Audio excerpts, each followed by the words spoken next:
Magandang araw po mga kabab. So ngayong araw po magluluto po tayo ng kakaiba. Karaniwan po kasi yung niluluto sa kaldereta, kambing, baka. Sa amin naman mga kabab, ang iluluto namin ay taba ng baboy. Ay, yun oh. Puro taba. Ito, mayroon tayong taba ng baboy. Ito yung mga ingredients natin. Tidbits, tomato sauce, tomato paste, butter, bawang, asin, sibuyas, laurel, pasas, bell pepper, patatas, saka yung carrots. Tayo mga kabab, mayroon na tayong pinakulong tubig dito. Iulog na natin tong taba. Lalaga muna natin bago nating gawing crispy. Okay po mga kabab, babalikan muna natin yung ating nilalaga kung okay na siya. Tingnan natin kung malambot. Okay, malambot na po mga kabab. Tatanggalin na po natin siya. Papahingayin po natin hanggang sa lumamig po.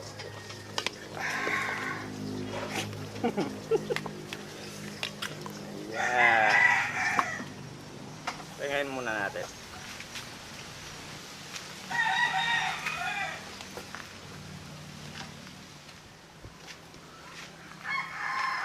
Pagkatapos po natin papahingayin mga kabab, ipiprito na po natin siya.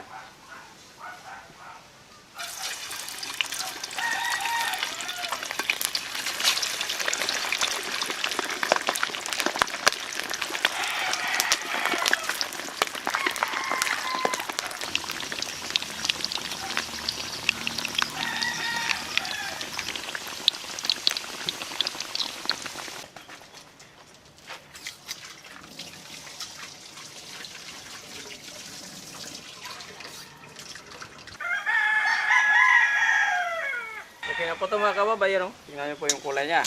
Ayan. Crispy na po yan. Nakakuhin na po natin. Ayan o.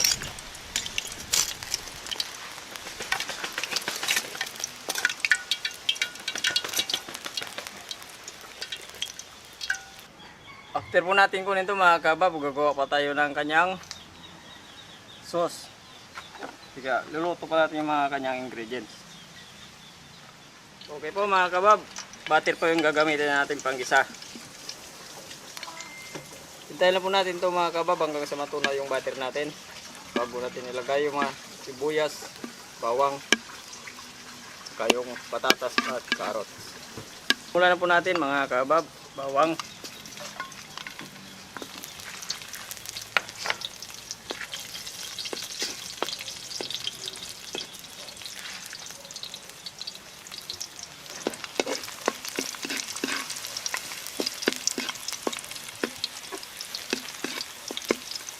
Ayan, nag-golden brown na siya. Lalagay na po natin yung sibuyas.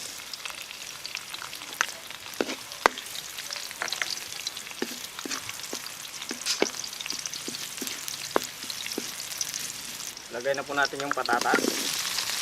Ito yung carrot. Gigita po muna natin.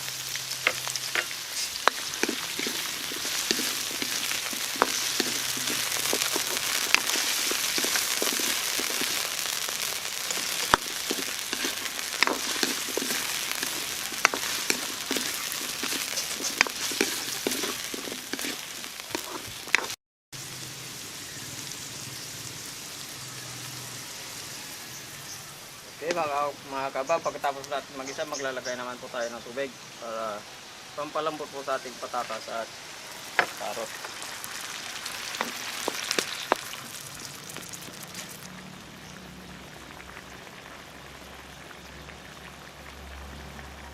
Okay po mga kabab, titingnan po natin yung ating patatas at carrot kung malambot na. Okay na yan. Ayan. Maglalagay na po tayo ng tomato sauce,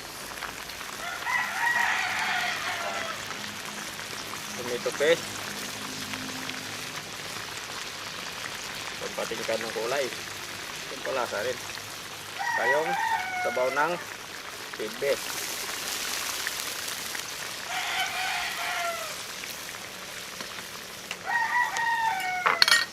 Konting halo.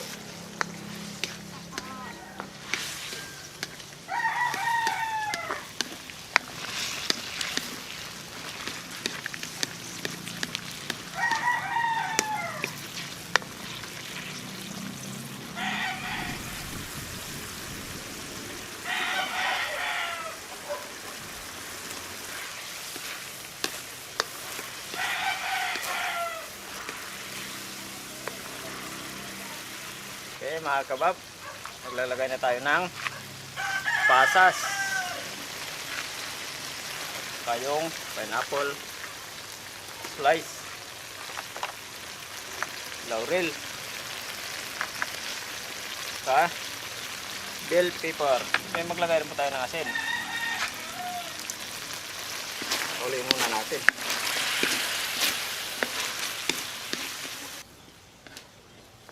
Titikman lang po natin mga kabab.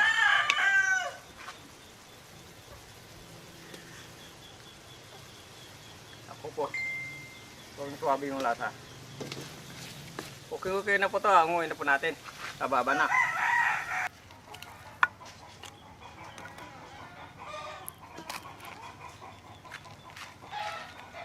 Okay, magdasal muna tayo bago tayo kumain. Sige.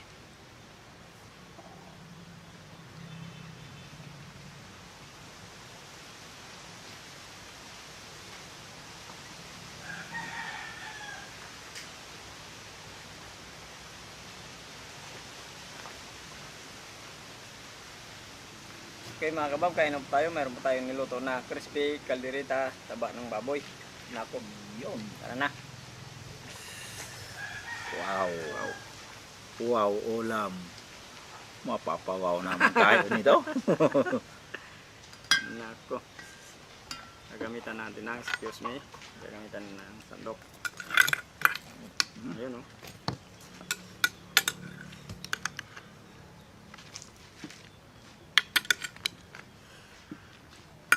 Yan. Nakakatakam na ulam. Oh. Kakalaki yung na bunot ko ah. Nako.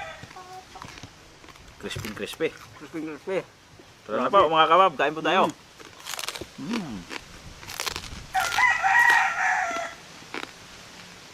Wow.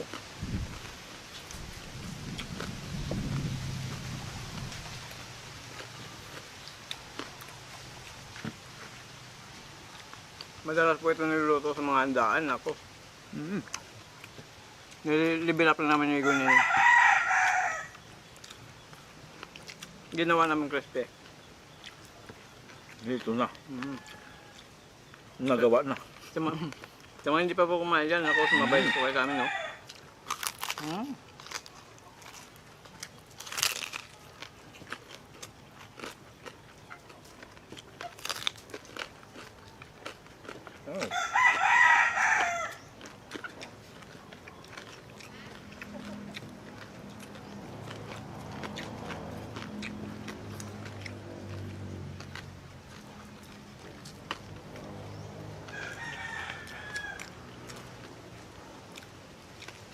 Ayos na ayos yung lasa mga kabab.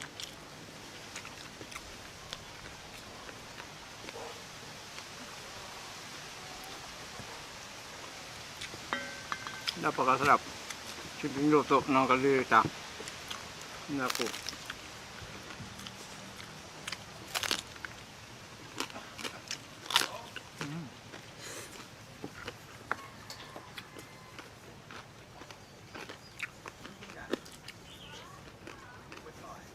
Tingnan mo naman mga kabab. Pag ganito ka perfect na prito, kailangan may nalang apoy para hindi po masunog yung piniprito natin. Ganun pala ang sekreto nun. Hindi po ba mabigla? Dito ko lang nakuha yung idea kay Migo Nini. Ako talaga.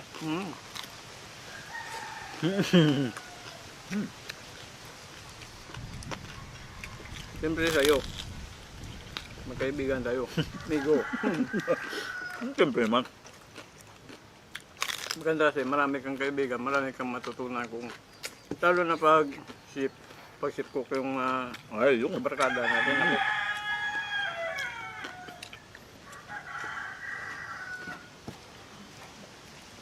Mayroon tayong matutunan na mga kakaibang luto.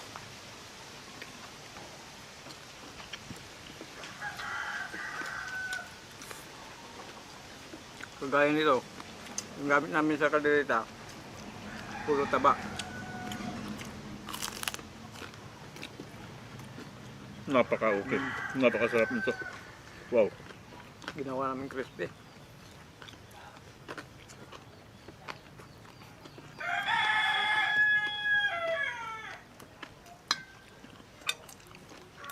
Saan ka pa? Dito ka na. Sa crispy caldereta. Yun.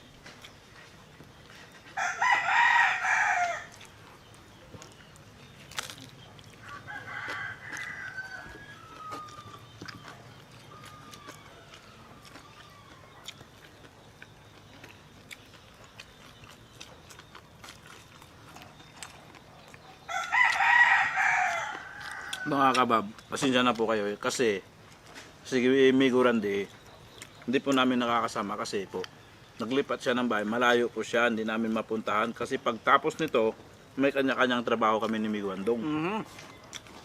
Pahiga na po kayo mga kababa. Pasensya na po kayo.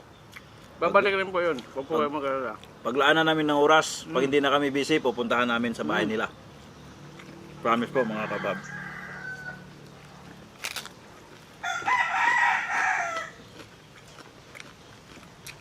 Pag uwi ko, Pwede mo yung madala ng Migo Nining.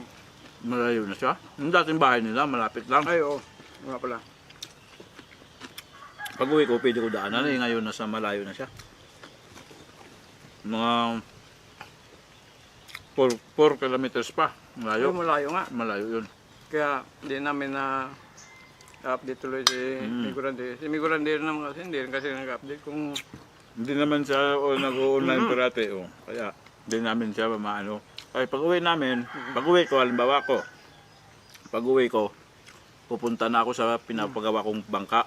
parang si Migo Randy kasi parang cellphone. Laging ako sa baterya.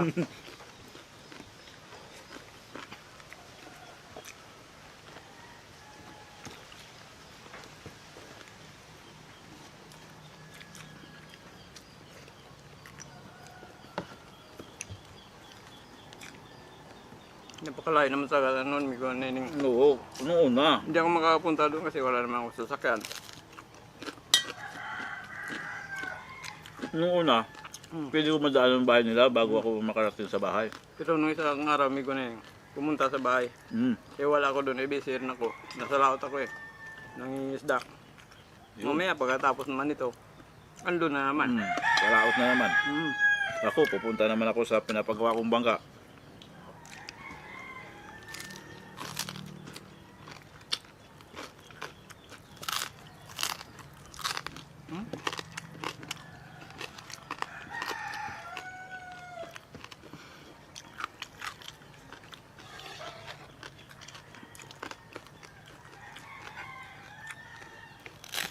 Kaya mga kabawa, yung mga sekreto na sekreto sa pagpiprito. Alam niyo na.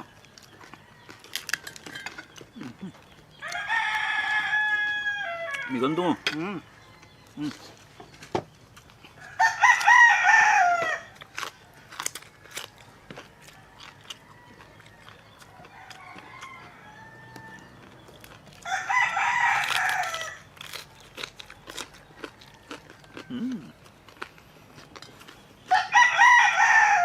Mayroon ka palang magic knife sa likod. Nakatago.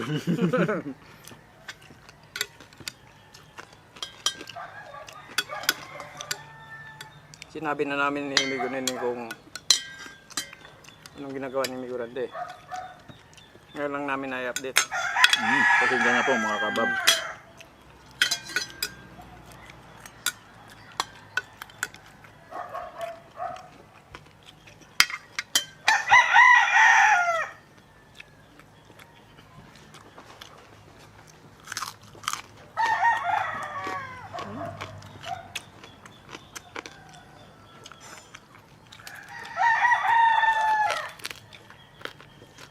chicharon.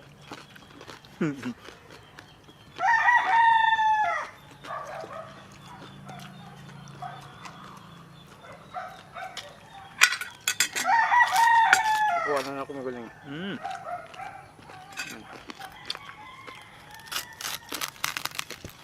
Ayan. Dito lang, hawakan ko lang dito. Ayan.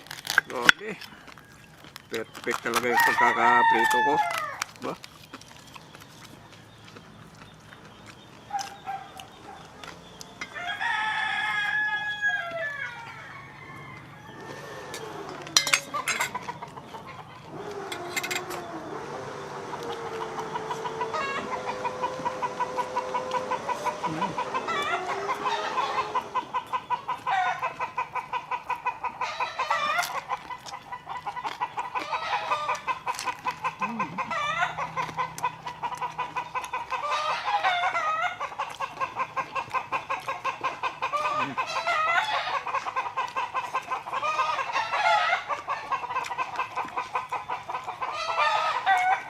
Sabing sabi.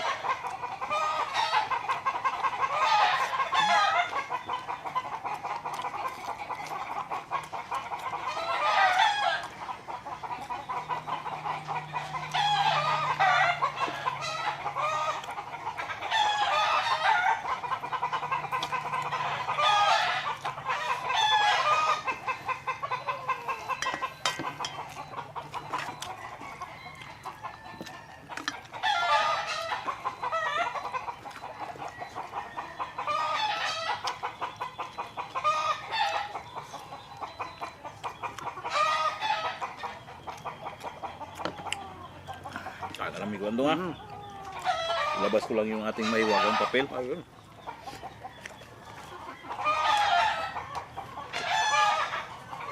Shout out po mga kabhab. Cardo Ibio from Marikina, Elmel Eliserio from Batan Aklan, Nero Prijainal Cuiba from Baler Aurora, Elena Tabora from El Salvador, Mulugan, Tina Ordoña Loraki from Agul La Union, Bibi Jim Valenzuela, Bicol Test, Joey Alminaris Tropang Kimichim, Buscano Romeo Family from Bohol, Rico Family from Bacolod City, Olino Cruz from your daughter Cheryl Vergara Cruz, Jacqueline Dolina Family from Gandara Samar, Lani Garcia Family. Ayun po, shoutout po sa inyong lahat mga kabhab. So ayun po mga kawab, maraming salamat po sa mga subscribers at saka sa mga viewers po. Thank you po.